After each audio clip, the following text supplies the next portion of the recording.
सुनने और बोलने में बहुत अच्छा लगता है।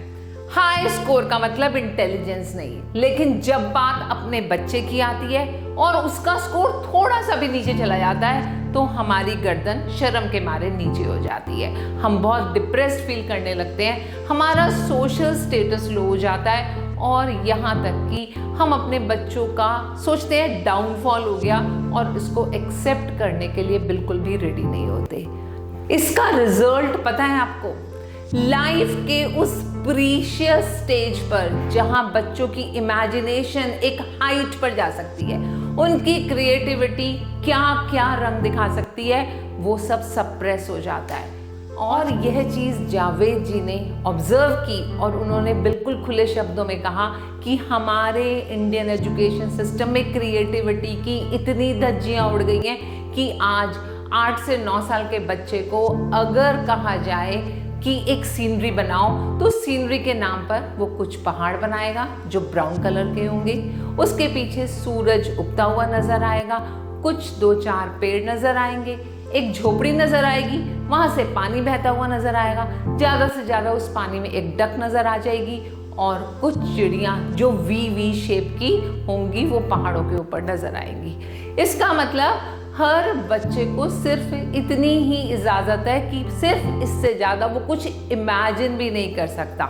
ये चीजें हमारे एजुकेशन सिस्टम में कहाँ से आई? तो क्या आप सोचते हैं कि ये चीजें हमारी पुरखों से चलती आ रही हैं? जी नहीं। अगर हम बात करते हैं गुरु द्रोणाचार्य की, उनसे शिक्षा ली थी 5 पांडवों ने, तो क्या 5 पांडवों को उन्होंने एक ही लाठी से हाँका था?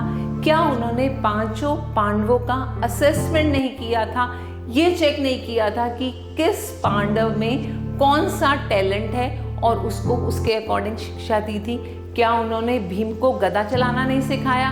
क्या उन्होंने अर्जुन को तीरंदाजी नहीं सिखाई? नकुल सहदेव की बात करें तो उन्हें तलवार चलाना सिखाया और युधिष्ठिर को भाला चलाना सिखाया। इसका मतलब गुरु द्रोणाचार्य के टाइम में हमारा एजुकेशन सिस्टम स्टूडेंट ओरिएंटेड था।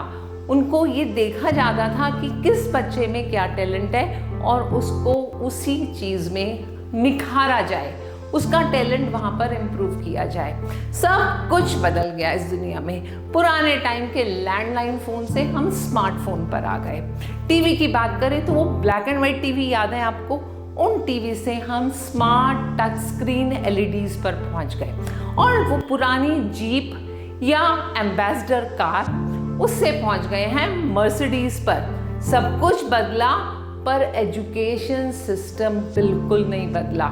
वही टीचर का डंडा, वही स्कूल जाने का डर, वही असेसमेंट का डर और वही मार्क्स गिरने का डर।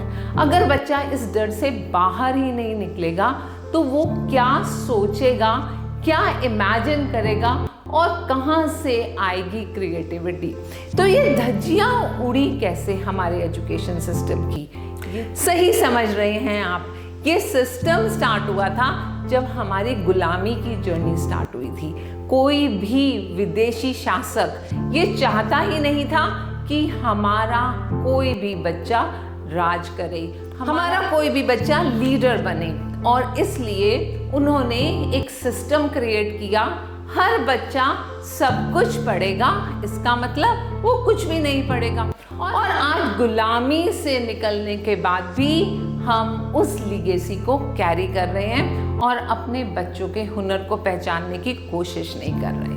अगर हम कुछ गिने चुने ऐसे लोगों की बात करें जो सक्सेसफुल हुए, जैसे Dhirubhai Ambani, Adani, Azim Premji, Bill Gates, Steve Jobs, और इनकी बायोग्राफी पढ़कर एक चीज़ बहुत क्लियर हुई और आंख खोलने वाली है कि इन्होंने एजुकेशन सिस्टम को ब्रेक करके अपनी कहानी अपने शब्दों में लिखी और इसलिए वो आज की डेट में एक अलग पर्सनालिटी की तरह पहचाने जाते हैं। नहीं तो अपनी डिग्रीज ही कलेक्ट करके दीवारों पर चिपकाते रहते और आम आदमी की तरह जिंदगी जीते रहते। जब एक बच्चा एक परिवार में जन्म लेता है, उस पर्टिकुलर मोमेंट से पेरेंट्स अपने बच्चे को एक होनहार आदमी की तरह खड़ा हुआ देखने के सपने देखने लगते हैं और उनका सपना होता है कि जिस दिन मेरा बच्चा सक्सेसफुल हो जाएगा उस दिन मुझे जिंदगी में आराम मिलेगा।